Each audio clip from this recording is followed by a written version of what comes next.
What is good, YouTube? Quinn Wade coming to y'all with that playoff prediction, aka play-in predictions. This time we're gonna be talking about who's gonna win the Dallas Mavericks or the Sacramento Kings. This is gonna be very fun to see two Western Conference foes and two teams that has really been through some hell and back, some ups and some downs, even some crazy transactions in the trade deadline, and now they have their team built. They have it complete for this season, and now it's time to see how they can make their run be more meaningful. But first, they got to start playing against each other to get a shot at making the playoffs, and we'll see if they're which team is able to do that. But this is going to be going live on Analysis Playground on YouTube exclusively. So just make sure y'all check that out whenever you have a chance to, and hopefully you guys enjoy the video. But now we're going to say this is a team, the Dallas Mavericks, that is 39 and 43 on the season now that it's over, and it was 17 and 25 on the road. The Kings actually won 40 games this year, and they lost 42 of them. They are 20 and 21 at home.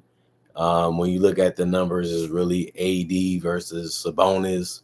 Who's going to be the best big in this series? Sabonis is a walk-in double-double. He's a playmaker.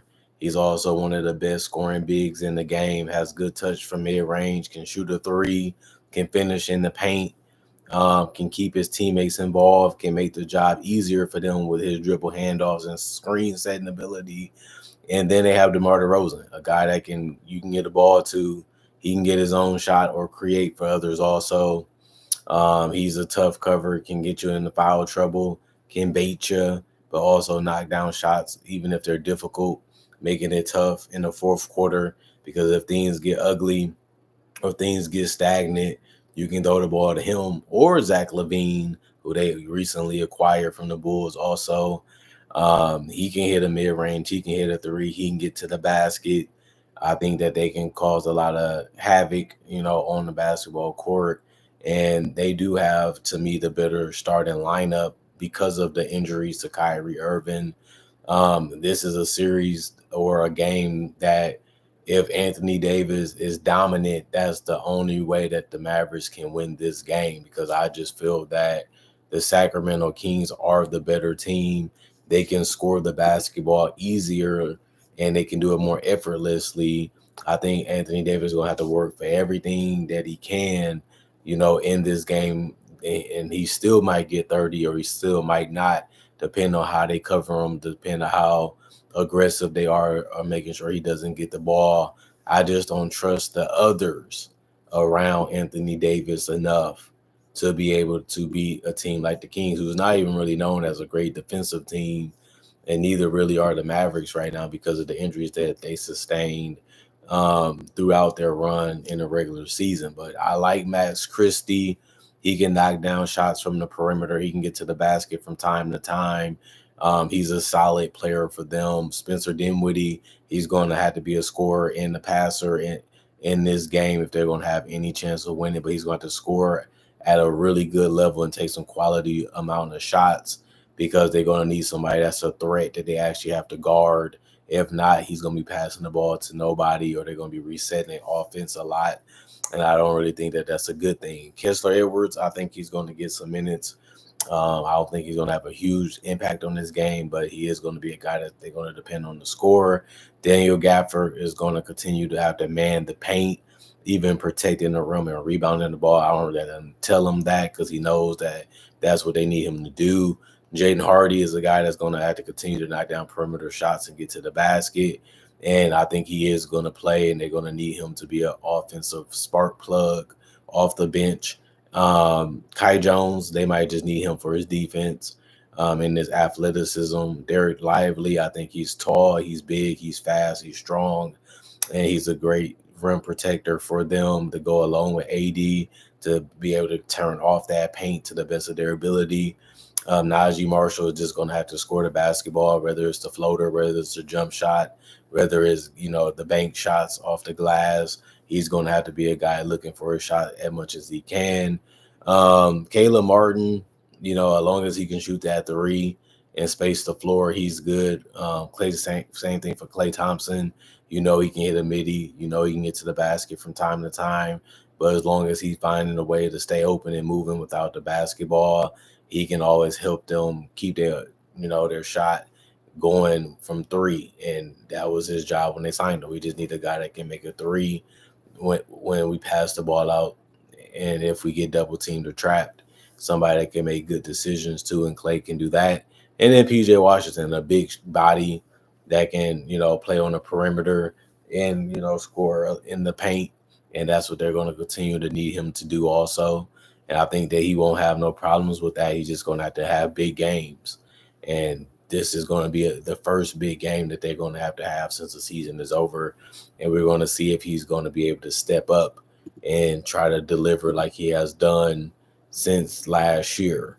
And then the Kings, I just feel like they are the better team, not just because of their record, just because they have better talent. Devin Carter is becoming a revelation for them, scoring the basketball and, being a playmaker.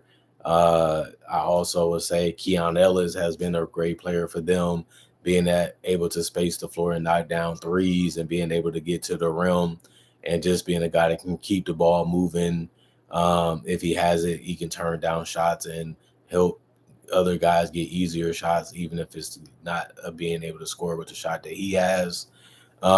Jake LaRavia can knock down shots too and be a guy that can get double figures off the bench, which is much needed. You can say the same thing about Trey Lyles, just being a switchable big that can knock down shots on the perimeter while still being able to score a little bit in the paint.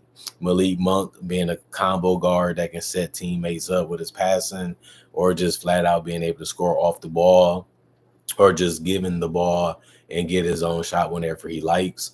Keegan Murray, just really good at knowing his role and knowing how he fits with this team and knowing what they ask of him and not trying to do too much other than that. And that's always good because they have so many guys that can create for themselves and others. They need guys that can, be open and make shots and not be hesitant. And I think that Keegan Murray has done that through his entire career with the Sacramento Kings.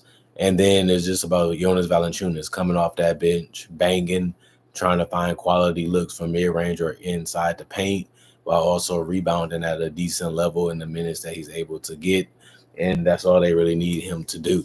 Other than that, I do feel like if I had to be honest, I'm going to go to Sacramento Kings. I like their scores better. I like the plays that they run a little bit better. I trust their players a little bit better. I feel like they can make the bigger shots. I feel like they have the bigger shot creators. I feel like they have the ability to put more weapons on the court that makes it tougher for, the Dallas Mavericks to be able to defend them. They can get them centers and those bigs out the paint because their bigs can shoot or they can force them to, be out of the paint so that way other guys can get in there. Because if you're not going to cover Sabonis, he's going to take the shot. Trey Lyles going to take that shot. And it just makes it even tougher for the Dallas Mavericks to defend the Sacramento Kings. So I'm going with the Kings on this game. I just feel like they have too many things that they can throw at the Dallas Mavericks, and that just makes it tough. That just makes it hard, throughout a game when you just don't have the same amount of firepower.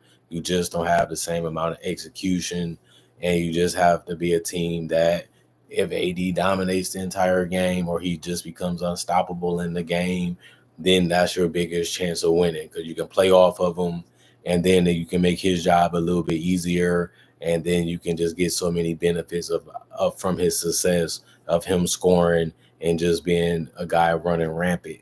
But if he doesn't do that and your team doesn't shoot well from three and they can't get quality shots, the Kings can make the hard ones, they can make the easy ones, and they can generate good looks, from multiple guys, just making it just too tough for a team like Dallas possibly to be able to win this game based off how their team is currently constructed.